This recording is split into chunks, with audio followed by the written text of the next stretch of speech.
And joining us right now are the Property Brothers. We have Jonathan Scott and Drew Scott, who are co-founders of Scott Brothers Global. We know you guys as the Property Brothers, but we also know you guys as just Jonathan and Drew. Ass kickers of the home space. That's what I say. Can I say that? Fashion mavens, whenever you come in. Facial hair mavens. You know, I'm in the Handsome Men's Beard Club. He's not quite there yet. But are you trying? You've been there for a while, Drew. Or is that deliberate?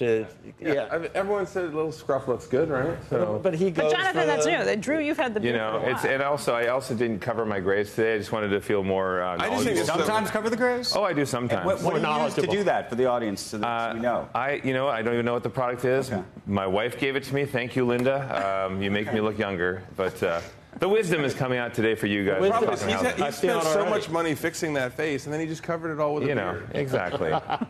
But it's it's fun to be. We're excited. 2 days until we launch the new show, but this is all about the people that they want to move. They hate their house. But then they realize all the additional costs and everything that come with moving, and it's not worth it for them. So trying to find ways to love your house again and be able to afford it. And that's what we think is so interesting right now, because nobody would have expected, the 30-year rates to increase. We even, right now there's a massive lack of inventory, which causes housing to become so expensive. Yeah. We've been harping on people for the longest time. That's why I try and find a house that you can grow your family into. Every time you move, you lose a lot of your equity to legal fees, taxes, everything else. Find a home that you can fix and make it your own, and you're going to be way better off in the long run.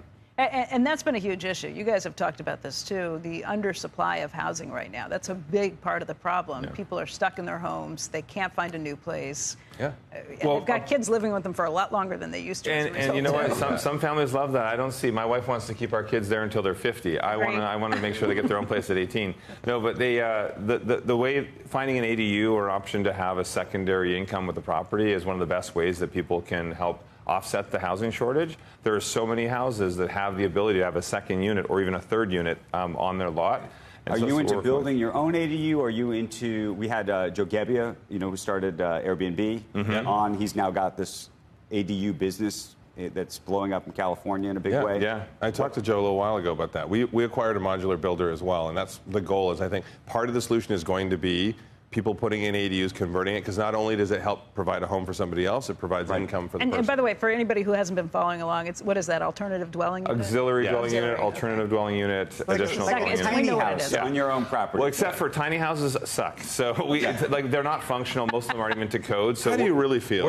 We're talking about houses that are actually functional for people. They're smaller, and it depends on the size of your lot, but we want to make sure it actually functions for how people live. The biggest issue is she shed, isn't it? I mean, there are different ways you want. Yeah, you could have it as a she shed. Somebody else might have a man cave, whatever. But the other thing that I think is important, that's only part of the solution, because it also helps offset household income with more revenue. But I think finding ways to do larger builds. So looking for nonprofits, looking for unused city property, things like that, where we can do large builds for multifamily housing. That's probably the most important part of this. A huge part of that has to be the local zoning laws, and that's not, there's a patch quilt of things. I can tell you what the biggest part of it is. The biggest part is every time they propose affordable housing, because I can guarantee you, federally and locally, they're trying to find housing solutions, because every major city has a problem.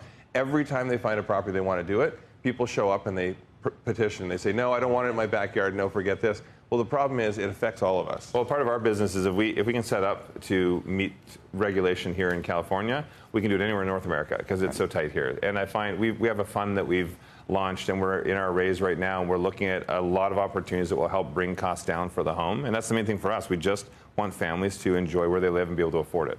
But how much of this is what I describe as like an Airbnb style play, which is to say folks who have their own home, then they add an ADU, and the ADU is really meant as a rental income property. Yeah, and that's the thing. It's not a short-term rental is not the solution here. Long-term rental is more of a solution. We need homes for families. We don't need vacation properties. And I think we've seen a big yank back on that industry as well, where a lot of areas are not allowing you to do the Airbnb style thing, particularly like right here in New York. But you've seen that. Look, you go on TikTok and you can learn very quick. I mean, my kids are always like, Dad, we should be, arbitraging the Airbnb business. If you rent a place, you rent it on a long-term basis, then charge even more on a short-term basis. This is a huge market. Yeah. Do you watch those guys and say, that's crazy? Or do you say... Oh, no, there is opportunity there. But the thing is, I mean, there's also a lot more legwork that goes into short-term. You can get a premium. But I personally, I mean, with the portfolio I have out in Charlotte where I've been investing, it's just a lot more affordable than California.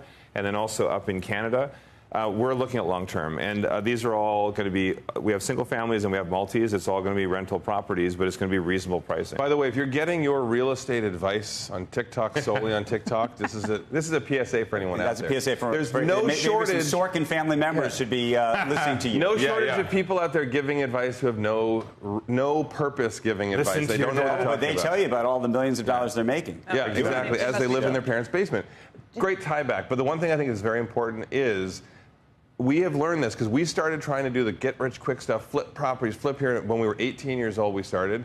After being in this business, as long as we've been in this business, I don't even know how old I am now, 30 or 25 years we've been doing real estate. The one thing we've learned is 46. If you plan long-term, you will be more successful in the end. If you're trying to do the get-rich-quick, you'll have more stress, more anxiety, and you will not make more money. Let me ask you guys about inflationary prices, not just in mortgages being higher, but just the cost of everything it takes to build a house, to do a renovation has gone up.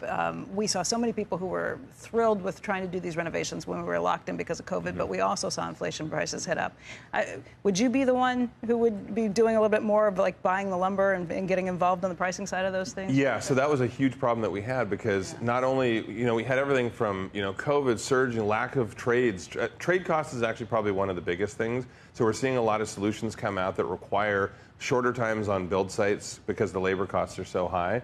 You're going to see, which is part of what our fund is investing as well, you're going to see new service providers, platforms, technologies, as well as products that are going to help bring down those costs. Things did level quite a bit after the supply shortages, Riaz Canal, all that stuff, but you still see that we're probably 30-40% higher than we were. And also, what we're investing in is every aspect of home where you can find ways to reduce your shipping costs and labor costs. And again, with our panelized system for housing, it's real units, real houses, but we can stack these panelized systems 4 or 5 high. And I think getting outside the box and thinking differently for how you build is going to help a lot of people get into investing in a second home, an ADU, or even a full building that's more affordable than what's out there. In California, we've been talking to, I've been talking to the city, and they're trying to find ways to get the cost down because right now they're paying about $800,000 to $850,000 per one-bedroom unit to try and move people off the street. That alone is ridiculous for a one-bedroom unit to have to pay $850,000. So we're trying to help find solutions with what we can bring to the table.